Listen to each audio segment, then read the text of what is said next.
সূরা কাহফের 30 আয়াত পর্যন্ত তাফসীর করেছিলাম। আজকে 31 আয়াত থেকে শুরু হয়ে গেছে। আল্লাহ তাআলা বলেন, বিসমিল্লাহির রহমানির রহিম, উলাইকা লাহুম জান্নাতু আদনিন তাজরি মিন তাহতিহিমুল আনহার ইউহাল্লাউনা ফিহা মিন আসাবিরা মিন যাহাবিন ওয়া ইয়ালবাসুনা থিয়াবান খুদরান মিন সুন্নাতি ওয়া ইয়াস্তাবিরু লিল মুত্তাকিনা ফিহা আলাল আরাইক নি'মাত তাওয়াব ওয়া হাসুনাত মুরতাফাকা। তো আল্লাহ তাআলা পূর্বের আয়াতে অনেকটা ধমকা সুরে বলছিলেন, সত্য তোমাদের সামনে প্রকাশিত হয়ে গেছে, তো এখন কেউ চাইলে ঈমান আনতে পারে, আবার কেউ চাইলে অস্বীকার করতে পারে, তাদের জন্য রয়েছে জাহান্নাম। তো জাহান্নামের আলোচনার পরে আল্লাহ তাআলা জান্নাতের আলোচনা নিয়ে আসছেন। তো এখানে আল্লাহ তাআলা জান্নাতের নিয়ামত সম্পর্কে বললেন যে যারা জান্নাত যাবে তারা নদী নালার মাঝে থাকবে এবং তাদেরকে স্বর্ণ অলংকার পরানো হবে এবং তাদেরকে রেশমের কাপড় পরানো হবে, আর তারা হেলান দিয়ে থাকবে। তো একজন বান্দা হিসাবে আমাদের তো উচিত যে জান্নাত এবং জাহান্নামের লোভ ছাড়াই আল্লাহ তাআলা যে আমাদেরকে সৃষ্টি করছে এই শুকরিয়া আদায় করে আমাদের তার ইবাদত করা। তো আল্লাহ তাআলা তারপরেও জান্নাত জাহান্নাম এগুলোর সুসংবাদ কেন দিলেন বা দুঃসংবাদ কেন দিলেন? তো আসলে আমরা তো মানুষ, আল্লাহ তাআলা মানুষের মস্তিষ্ক কেমন, মানুষের চিন্তাধারা কেমন, সেই হিসাব করে আল্লাহ তাআলা এই কোরআন নাজিল করেছেন। তো পৃথিবীতে মানুষ যে কাজই করুক তার পিছনে একটা কারণ থাকে, একটা মোটিভেশন থাকে যে আমি কাজটা কেন করব।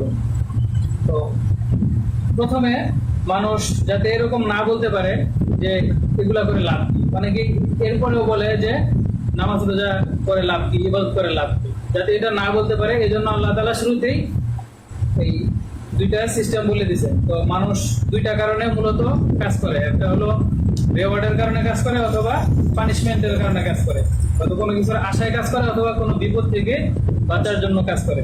তো এই জন্য আল্লাহ তাআলা এখানে বলেছে। তো আসলে যারা একদম প্রাথমিক মুমিন, যাদের ঈমান দুর্বল, তারা জান্নাতের লোভে এবং জাহান্নাম থেকে বাঁচার জন্য ইবাদত করতে পারে, সেটা অনেকে বলতে পারে স্বার্থের জন্য করে। কিন্তু একজন বান্দা যখন ইবাদতের মাধ্যমে বা ঈমান পরিপুক্ত করার মাধ্যমে একটা লেভেলে চলে যাবে, তখন আসলে তার জান্নাত জাহান্নামের ওই চিন্তা আর থাকবে না। তখন আল্লাহ তাআলা আমাদেরকে যে সৃষ্টি করেছেন, আল্লাহ তাআলা আমাদের সৃষ্টিকর্তা, এই শুকরিয়া আদায় করেই তিনি ইবাদত করবেন। যেমন আমাদের নবীজির পূর্বের এবং পরের সমস্ত গুনাহ মাফ হয়ে গিয়েছিল, তারপরেও আমাদের নবীজি সবসময় ইবাদত চালিয়ে যেতেন। তো দেখেন বর্তমানে যে পড়াশোনার সিস্টেম আছে বা যে কোনো কাজে কিন্তু পুরস্কার ঘোষণা করা হয়, যেমন যে ভালো ছাত্র যে ফার্স্ট হবে তাকে পুরস্কৃত করা হবে। আসলে যে ভালো ছাত্র যে পড়াশোনা করার, সে কিন্তু এমনিতেই পড়াশোনা করে, সে পুরস্কারের লোভে যে করে তা না, কিন্তু তারপরেও একটা সিস্টেম রাখা হয় যাতে এই ক্লাসের যারা পিছনের সারির আছে তারাও যাতে উদ্বুদ্ধ হয়। এই জন্য আল্লাহ তাআলা সবার জন্য এই সিস্টেমটা করে দিয়েছে। তো এখানে একটা মজার বিষয় বলি যে একদিন এক ছাত্র, সে সম্ভবত নাস্তিকতা লালন করে, সে সন্দিহান আর কি, সংশয়বাদী। তো তিনি আমার খুবই পরিচিত মানুষ, ওকে আমার সাথে অনেক কথাবার্তা হয়। তো সে একদিন বলতেছে যে আপনারা তো পাঞ্জাবি টুপি পরেন, কিন্তু আপনারা তো আসলে ভালো মানুষ না, তারাও ভালো না। তো বললাম যে ঠিক আছে, ভালো না আসলে তো ভালো, কিন্তু কেন ভালো না এটা বলেন, তাহলে আমরা ভালো হয়ে যাব। তখন বলতেছে যে আমরা মদ খাই, আমরা নারীর সাথে মেলামেশা করি, তারপরে আল্লাহ তাআলাকে মানি না, আমরা বিশৃঙ্খল জীবনযাপন করি। তো আপনারা তো মনে মনে এইটাই চান, কিন্তু পারেন না। কিভাবে চাই? পরে আপনারা তো জান্নাতে ঠিকই মদ খাইতে চান, কোরআনে তো আছে জান্নাতে গেলে মদ খাইতে পারবেন, তারপরে বিভিন্ন নারী পাবেন। তো আপনারা তো মনে মনে এগুলা চান, তাহলে তো আপনারা ভালো হইলেন না। তো এই প্রশ্ন করার পরে আমি কিছুক্ষণ চুপ থাকলাম, তারপরে বললাম আচ্ছা আপনি যে পড়াশোনা করছেন, পড়াশোনা করে কি করবেন? ভালো একটা চাকরি করবো, চাকরি করার উদ্দেশ্য কি টাকা কামাবে, একটা নারী বিয়ে করবেন। আচ্ছা আপনার জীবনের উদ্দেশ্য যদি টাকা কামানো, নারী বিয়ে করা হয়, তাহলে এখন করতেছেন না কেন? সবকিছুতে একটা সময় আছে। বললাম আমাদের সবকিছু একটা সময় আছে। দেখেন একটা মানুষ বিয়ে করার আগে যে নারীর কাছে যাওয়া হারাম, বিয়ের পরেই তার কাছে যাওয়া বৈধ। আপনি একটা দোকান থেকে একটা পণ্য খাবেন, তো টাকা দেওয়ার আগ পর্যন্ত আপনি যদি সেটা খান আপনি চোর, আবার টাকা দেওয়ার পরে খাইলে সেটা হলো আপনি ভালো কাস্টমার। তো সবকিছুর একটা সিস্টেম, সেটা দুনিয়ারও তো সিস্টেম। তো ভালো সময় পাওয়ার জন্য কষ্ট করা এটা কোনো খারাপ কিছু না। তো এজন্য কেউ যদি এরকম বলে বুঝবেন যে আসলে সে ইসলামের বিরুদ্ধে কথা বলতেছে। তো আল্লাহ তাআলা পরে যে জান্নাতের সুসংবাদ দিলেন, তার মাঝে বললেন যে তাদেরকে সোনা গয়না পরানো হবে এবং কি তাদেরকে রেশম পরানো হবে, মানে দামি জমকালো পোশাক পরানো হবে। তো দেখেন, আমরা যারা পুরুষ আছি তারা কিন্তু সচরাচর সোনা গয়না পরি না, বা রেশমি কাপড় পরি না, বা এই আসনে হেলান দিয়ে থাকি না, বা এটা সবার জীবনের উদ্দেশ্যও না। তাহলে আল্লাহ তাআলা এটা কেন জান্নাতের এত বড় নিয়ামত হিসেবে প্রকাশ করলেন? তো মূলত কোরআন যখন নাজিল হয়েছে, বা যখন রাজারা শাসন করতো, এখন তো আসলে আগের যে শাসন, এরকম শাসন কিন্তু এখন নাই। এখন তো আমরা বলি গণতন্ত্র, মানে জনগণের শাসন। একজন উপরে উঠতে চাইলে আরেকজন পিছায় দেয়, তারপরে একজন মন চাইলে কিছু করতে পারে না, জনগণ এটাতে বাধা দেয়, মিছিল করে, মিটিং করে। তো আগের রাজারা কিন্তু একচ্ছত্র ক্ষমতার অধিকারী ছিলেন। তো তাদের পোশাক ছিল এরকম, তারা সোনা গয়না পড়তো, তারা রেশম পড়তো, তারা আসনে হেলান দিয়ে থাকতো। তো ওই যে রাজাদের একটা চিত্র মানুষের ভিতরে কল্পনায় থাকে। তো অনেক মানুষ এই দুনিয়া ত্যাগ করে ইমানের জন্য। তো ইমানের জন্য যদি মানুষ এগুলার লোভ ত্যাগ করে, তাহলে আল্লাহ তাআলা তো এগুলো তাকে দিবেন। তো ওই সময় এটা বলছে, এখন যদি কেউ ক্ষমতার লোভ বাদ দিয়ে ইসলামের পথে আসে, তাহলে দেখা যাবে যে এখন বর্তমানে যারা ক্ষমতাশীল তারা যে বিলাসবহুল গাড়ি বাড়ি এগুলা পায়, তো আপনি যদি চান জান্নাতে ওগুলো পাবেন। তো আল্লাহ তাআলা এই জন্য এগুলো বলছেন এখানে। তো তারপর আল্লাহ তাআলা একটি গুরুত্বপূর্ণ ঘটনা পেশ করছেন। তো আমরা জানি সূরা কাহফে মৌলিকভাবে 4টা ঘটনা আছে। তো যেহেতু সূরা কাহফ রাসূল সাল্লাল্লাহু আলাইহি ওয়াসাল্লাম কিয়ামতের আগে, এটা আমরা যে উম্মত, আমাদেরকে প্রতি শুক্রবারেই পড়তে বলছি, কারণ দাজ্জালের ফিতনা থেকে মুক্তি পাওয়া যাবে। তো তার মানে এই যে 4টা ঘটনা এখানে বর্ণিত হয়েছে, এটা আমাদের মানে এই শেষ জামানায় জীবনের সাথে খুব বেশি রিলেটেড বা সম্পর্কিত। আমরা যখন আসহাবে কাহফের বা গুহাবাসীর কাহিনী পড়ছি, তখন তো আমরা দেখছি যে তারা কেমন ইমান নিয়ে বিভিন্ন সমস্যার সম্মুখীন হয়েছে, আমরা কিভাবে আমাদের ইমান নিয়ে বিভিন্ন সময় সমস্যার সম্মুখীন হই এবং এগুলোর পরিত্রাণ কিভাবে হবে, এগুলো তো আমরা আলোচনা করেছি। তো এখন যে ঘটনা বর্ণনা করতেছেন, এটা আমাদের জীবনের সাথে খুব বেশি জড়িত। ঘটনাটি হলো, আমি ঘটনাটাই বলতেছি যে আল্লাহ তাআলা বলেছেন, ওয়াদরিবু লাহুম মাসালা রাজুলাইনি জাআলনা লিআহাদিহিমা জান্নাতাইনি মিন আনাবি ওয়া হাফাফনাহুমা বিনাখলিন ওয়া জাআলনা বাইনাহুমা যারআ ইলা আখির আয়াত। তো এখানে আল্লাহ তাআলা বলতেছেন যে তুমি তাদের সামনে দুইজন ব্যক্তির উপমা তুলে ধরো। দুইজন ব্যক্তি কেমন? তো একজন ব্যক্তি ছিলেন, তার ছিল অনেক সুন্দর খেজুরের বাগান, আর তার খেজুরের বাগান তো চারপাশ দিয়ে ঘেরাও করা, মাঝখানে ছিল ফসলের জমি, আবার সেখানে ছিল নহর বা নদী, যেটা দিয়ে সেচ দিত। তো অনেক সুন্দর ফুলে ফলে সেই জায়গাটা সুসজ্জিত হয়েছিল। তো বর্তমান জামানায় আমাদের টাকা পয়সা যদিও সম্পদ, কিন্তু ওই সময় কৃষি ছিল সবচেয়ে উত্তম সম্পদ। আর ওই আরবে তো আমরা জানি যে খেজুরের উৎপাদন সবচেয়ে বেশি হয়, যার কাছে একটা বড় বাগান আছে সে অনেক ধনী। তো আরেকজন বান্দা ছিল যার বাগানটা ছিল না। এই দুইজন ব্যক্তির কথোপকথন আল্লাহ তাআলা বলতেছেন। তো যে ব্যক্তির টাকা এই বাগানটা ছিল, সে বলতেছে যার বাগান ছিল না তাকে, আনা আকসারু মিনকা মালাও ওয়া ওয়ালাদা, আনা আকসারু মিনকা মালাও ওয়া আ'আয্যু নাফারা, আমার সম্পদ তোমার থেকে অনেক বেশি, আমি তোমার থেকে সম্পদে অনেক বড়, এবং আমি অনেক সম্মানী, এবং আমার অনেক লোকবল আছে, ওয়া আ'আয্যু নাফারা, এবং আমার অনেক লোকবল আছে, মানে আমি প্রসিদ্ধ। এবং সে বাগানে প্রবেশ করে বলতেছে যে আমার মনে হয় যে এই বাগান কখনো ধ্বংস হবে না, আর যে কিয়ামতের কথা তোমরা বলো এটাও মনে হয় আর কখনো আসবে না। আর আমি যদি আল্লাহর কাছে যাইও, যদি তোমাদের কথা সত্য হয়ে থাকে, তাহলেও আমি এর চেয়ে ভালো কিছু পাবো। তো এই কথোপকথন দ্বারা কি বোঝা যায়? যে যার কাছে সম্পদ থাকে সে অহংকারী হয়ে ওঠে, এবং যার কাছে সম্পদ থাকে সে সম্মানিত হয় দুনিয়ার হিসাবে, এবং লোকবল তার পিছিয়ে ঘোরাঘুরি করে, তৈলাক্ত বাহিনী যেটা আর কি। যার কাছে টাকা আছে, সম্মান আছে, কোনো উপকার ছাড়া হলেও শুধু এই তার পিছনে করে, দেখবেন যার ফলোয়ার বেশি তাকে মানুষ ফলো করে বেশি, তার ভিতরে কি গুণ আছে মানুষ অতটা দেখে না।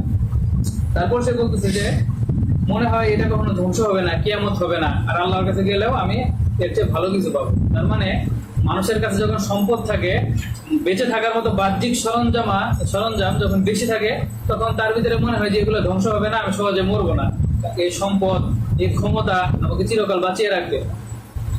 আর অনেক মানুষ মনে করে যে যেহেতু আমার পিছনে লোক ঘুরতেছে, মানে হুজুরা আমার পিছনে ঘুরতেছে, আমার এত টাকা পয়সা, তাহলে হুজুরা যেহেতু আমাকে পছন্দ করে, সাধারণ মানুষ যেহেতু আমাকে পছন্দ করে, তাহলে আল্লাহ কি আমাকে পছন্দ করবে না? আল্লাহ তাআলা আমাকে পছন্দ করবে, তাহলে আমি দুনিয়াতে যা পাইছি তার চেয়ে ভালো কিছু পাবো। অনেকে এরকম বলে যে দুনিয়াতে ভালো হয়ে থাকে, মানুষের সামনে ভালো সাজে থাকে, আর বলে যে মানুষ যেহেতু আমাকে ভালো বলতেছে, অমুক মসজিদের ইমাম সাহেব আমাকে ভালো বলছে, তাহলে তো আমি ভালোই আসলে। কিন্তু তার মনের খবর তো আসলে কেউ জানে না। এটা হলো একজন সম্পদশালী ব্যক্তির অবস্থা কেমন হয়, সেই বর্ণনা আল্লাহ তাআলা দিলেন।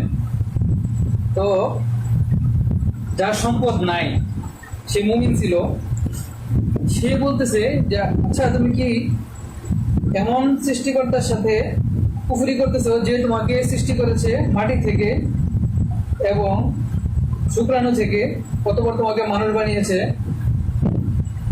তিনি তো আমার প্রতিপালক, তুমি যদি এরকম বলতে তিনি আমার প্রতিপালক, আমি তার সাথে শিরিক করব না, এরকম যদি বলতে তাহলে অনেক ভালো হতো। তো দেখেন, একজন মানুষ তার সম্পদ নেই, সে তাকে তার মূল সময়, তার দুর্বল সময় স্মরণ করিয়ে দিচ্ছে এবং বলতেছে যে তুমি শিরক করো না। এখান থেকে বোঝা যাচ্ছে যে মানুষ যখন অহংকারী হয়ে ওঠে তার অবস্মরণ করে দেওয়া উচিত। আর এখানে শিরকের কথা কেন বললেন, এটা আমাদের বোঝার বিষয়। দেখেন, এখান থেকে কি বোঝা যাচ্ছে যে সে এমন কোনো কথা বলছে যে আল্লাহ তাআলাকে মানে না, এরকম কিছু, বা অন্য কোনো প্রতিমার পূজা করছে, এরকম কিছু লেখা আছে? করে নাই। কিন্তু এখানে শিরকের কথা বললো, মানে কি ক্ষমতার শিরক, সম্পদের শিরক, প্রসিদ্ধির শিরক, এটাও কিন্তু একটা বড় পর্যায়ের শিরক। মানে যখন আপনি মনে করবেন যে আমার সম্পদ আমাকে রক্ষা করতে পারবে, আমি আল্লাহ তাআলার নাফরমানি করি, সমস্যা নাই, কোনো সমস্যা হলে টাকা দিয়ে ম্যানেজ করে নিব, তাহলে আপনি একটা শিরক করতেছেন। তারপরে আপনি যদি মনে করেন যে আমার এত লোকবল আছে, আমার কিছু হবে না, তাহলে আপনি শিরক করতেছেন। তারপরে এই যে আপনি বলতেছেন যে আমি আল্লাহর কাছে গেলে আল্লাহ তাআলা আমাকে আরো ভালো কিছু দিবে, আল্লাহ তাআলা এরকম কিছু বলে নাই, আপনি নিজের মতো করে বলতেছেন, এটাও একটা শিরকের অন্তর্ভুক্ত। তো এই জন্য এই বান্দা তাকে এগুলা স্মরণ করিয়ে দিচ্ছে এবং আরো বলতেছে যে ওয়ালাউলা ইয দাখালতা জান্নাতাকা কুলতা মাশা আল্লাহ, তুমি যখন তোমার বাগানে প্রবেশ করো তখন তুমি বলতে পারো যে মাশা আল্লাহ, আল্লাহ চেয়েছেন তাই হয়েছে, লা কুওয়াতা ইল্লা বিল্লাহ, আল্লাহ ছাড়া কারো ক্ষমতা নেই। তখন এই কথা বলার পরে তারপরে আল্লাহ তাআলা সরাসরি বলতেছেন ফাসা রব্বি আন ইউতিয়ানি খায়রাম মিন জান্নাতিকা ওয়া ইরসিলা আলাইহা হাসবানা মিনাস সামাই ফাতুসবিহা সাইদান জালাকা। সেই মুমিন বান্দা আবার বলতেছে যে হয়তো আল্লাহ তাআলা আমাকে তোমার চেয়ে ভালো কিছু দিবে। এটা বলার উদ্দেশ্য হলো যখন সে তাকে উপদেশ দিচ্ছে, তখন সেই সম্পদশালী ব্যক্তি মনে করতে পারে যে তার যেহেতু সম্পদ নাই, সে নিজেকে ছোট মনে করতেছে, এই জন্য আমাকে উল্টাপাল্টা সান্ত্বনা দিচ্ছে। তো এটা যাতে মনে না করতে পারে সেজন্য বলছে যে আল্লাহ তাআলা কিন্তু আমাকে তোমার চেয়ে ভালো কিছু দিতে পারে, আর তোমার সম্পদগুলো নষ্ট হয়ে যেতে পারে। তো দেখেন, এখানে অনেক বড় একটা মেসেজ আছে আমাদের জন্য। সেটা হলো যে বর্তমানে আমরা যখন ভালো কিছু পাই তখন সেটা মানুষকে দেখাই। এই ব্যক্তি যেমন বলছে যে আমি তোমার চেয়ে সম্পত্তি বেশি, সংখ্যায় বেশি, তো আমাদের যখন কিছু টাকা হয় তখন আমরা পোস্ট করি, আলহামদুলিল্লাহ আমি আজকে বেতন পাইলাম 1 লাখ টাকা, আলহামদুলিল্লাহ আজকে একটা গাড়ি কিনলাম। এটা ইসলামাইজ, মানে ইসলামিক ভাবে এটা প্রচার করে, এটা একটা অহংকার।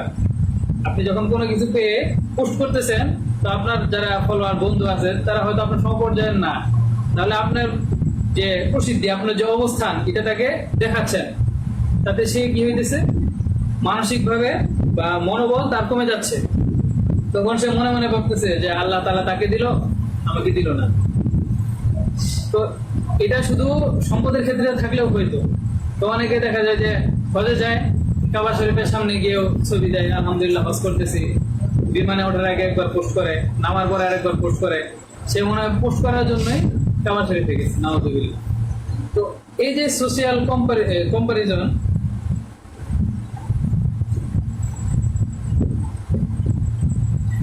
তো বর্তমান যে আমাদের এটা সবচেয়ে বড় একটা ফিতনা, যে মানুষ হতাশায় ভোগে যে ওর আছে আমার নাই।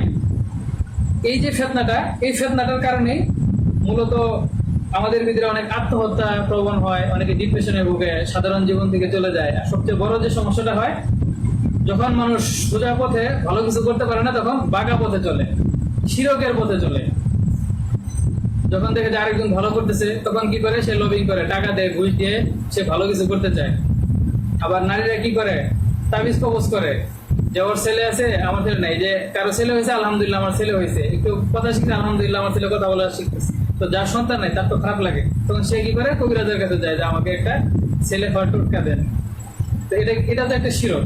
তো দেখা যায় যে যখন সোশিয়াল কম্পারিজন যেটা হয়, হওয়ার পরে তো কিছু মানুষের ভিতরে অহংকার তৈরি হয়, কিছু মানুষ নিম্ন পর্যায়ে থাকে, তো তখন তাদের ভিতরে ডিপ্রেশন তৈরি হয়, তারা শিরকের ভিতরে নিমজ্জিত হয়। এই জন্য আল্লাহ তাআলা এই কাহিনীটা বলছেন যে সম্পদশালী ছিল সে তার সম্পদ নিয়ে গর্ব করতেছে, আর সে শিরকের দিকে লিপ্ত হচ্ছে। তো এখন যেহেতু সময় অল্প আজকে, তো খুব বেশি গভীরে যাব না। এখন আমরা এই যে বর্তমান সোশিয়াল যে কম্পারিজন, যে আমাদের সমস্যাটা, যখন আমরা মানুষের ভালো কিছু দেখি তখন আমাদের ভিতরে যে একটা শূন্যতা তৈরি হয়, তো এটা থেকে বাঁচার উপায় কি? তো প্রথম যে বাঁচার উপায় সেটা আল্লাহ তাআলা বলে দিয়েছেন, যে তুমি স্মরণ করো যে আল্লাহ তাআলা তোমাকে একটা মাটি থেকে সৃষ্টি করেছেন এবং শুক্রাণু থেকে সৃষ্টি করেছেন, অতঃপর তোমাকে মানুষ বানিয়েছেন। এটা হলো প্রথম, মানে অন্যের সাথে নিজের কম্পেয়ার না করে আগে নিজের অবস্থানটা জানা, যে আমি কি ছিলাম, আমার কি ছিল। অন্যের সাথে নিজেকে তুলনা না করে নিজের সাথে নিজের তুলনা করা, যে আমার গতকাল কি ছিল, আজকে ভালো হয়েছে, আমার কি কি ভালো হয়েছে।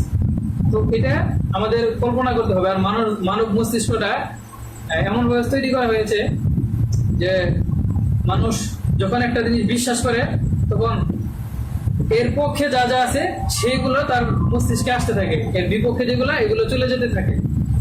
তো যখন আপনি নিজের কৃতজ্ঞতা প্রকাশ করবেন, তখন আপনার ভালো দিকগুলোই আপনার মনে আসবে। কিন্তু আপনি যদি কৃতজ্ঞ না হন, বরং আপনি আরো চিন্তা করেন যে আরো কিভাবে সম্পদ বাড়ানো যায়, এই সেই করা যায়, তখন আল্লাহ তাআলা আপনার যত বিপদ আপদ দিচ্ছে ওগুলি আপনার বারবার মাথায় আসবে। তখন আপনার ঈমান দুর্বল হলে আপনি শিরকের দিকে লিপ্ত হয়ে যাবেন।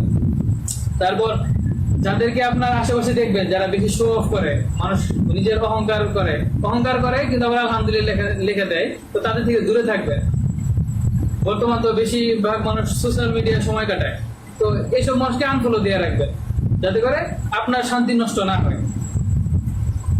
তারপর আরেকটা বিষয়, আমাদের ভুল ধারণা, যে আমরা মনে করি সে পাইছে মানে আমি হারাইছি, এরকম চিন্তা ধারণা লালন করা যাবে না। মনে করেন যে একজন মানুষ খাওয়া দাওয়ার খাচ্ছে বা সে পেট ভরে খাইছে, তার মানে কি আমি ক্ষুধার্ত না। তার খাবার সে খাচ্ছে, আমার খাবার আমি খাচ্ছি। সে তার জায়গায় তার জিনিস নিয়ে সন্তুষ্ট, আমার যা আছে এটা নিয়ে আমি সন্তুষ্ট। তো এই যে মানুষের ভুল ধারণা, এটা আমাদের ধরে রাখতে হবে। তো তারপরে আলোচনা যতটুকু আছে আমরা খুব সংক্ষেপে শেষ করে দিই, যে তারপরে কি হলো, ওই যে সে সম্পদশালী ব্যক্তি ছিল, সেই সম্পদশালী ব্যক্তির সম্পদটা নষ্ট হয়ে গেল। সম্পদটা নষ্ট হওয়ার পরে সে বললো যে হ্যাঁ আমি যদি আল্লাহ তাআলার কাছে শিরক না করতাম। তো এটা বলার পরে আল্লাহ তাআলা বলতেছেন যে তারপরে সে যখন সম্পদ শেষ হয়ে গেল, তখন তার লোকবলার কাছে আশেপাশে থাকলো না, তখন তার লোকবল তার কোনো কাজে দিল না, আর তাই কেউ সাহায্য করলো না। এটা হলো মানে ইউনিভার্সাল ট্রুথ। যখন আপনার টাকা থাকবে তখন মানুষ আপনার সাথে থাকবে, টাকা থাকবে না তো মানুষ আপনার সাথে থাকবে না। সম্পদটা হলো ওয়েলথ, ঠিক আছে, কিন্তু এটা প্যাসিভ, মানে এটা আপনার কাছে কখনো আসতে পারে কখনো যাইতে পারে, এটা চিরস্থায়ী না। এই জন্য সম্পদের ধোঁকা করা যাবে না। আর আল্লাহ তাআলা পরে বলতেছেন যে হুনালিকাল ওয়ালায়াতু লিল্লাহিল হক, এর মাধ্যমে বোঝা যাচ্ছে যে আল্লাহ তাআলাই হলেন প্রকৃত অভিভাবক। এটা হলো মানুষের চিরস্থায়ী একটা চিত্র, যে মানুষের যখন আল্লাহ তাআলা নিয়ামত দেয় তখন সে অহংকারী হয়ে ওঠে, তারপর যখন সে বেশি অহংকারী হয়ে ওঠে, শিরকে লিপ্ত হয়, তখন আল্লাহ তাআলা তার সম্পদ ধ্বংস করে। ধ্বংস করার পরে তখন সে আবার রিয়েলিটি অনুভব করে। তো যে মুমিন সে রিয়েলিটি অনুভব করে আল্লাহর পথে ফিরে আসে, আর যদি কেউ রিয়েলিটি অনুভব না করে সে আবার কুফরিতে ফিরে যায়, আবার আল্লাহ তাকে সম্পদ দিয়ে। এইভাবে মানুষের জীবন চক্র চলতে থাকে। এই জন্য এটা একটা ইউনিভার্সাল ট্রুথ। তো আল্লাহ তাআলা তারপর কিয়ামতের সংক্ষিপ্ত কিছু আলোচনা তুলে ধরছেন এবং বান্দাদেরকে সাবধান করেছেন, ইবলিসের ধোঁকা থেকে আমাদেরকে সাবধান করেছেন এবং কিয়ামতের হিসাব নিকাশের কথা বলেছেন। তারপরে আল্লাহ তাআলা মুসা আলাইহিস সালামের ঘটনা শুরু করছেন। তো আজকে আলোচনা বাড়াচ্ছি না, আমাদের যারা এলমনা ভাই আছে আমাদের কিছু উপদেশ দিবেন, কিছু কথা বলবেন, সেজন্য আমরা আজকে আলোচনা এই পর্যন্ত শেষ করছি। আলহামদুলিল্লাহ রাব্বিল আলামিন। আসসালামু আলাইকুম।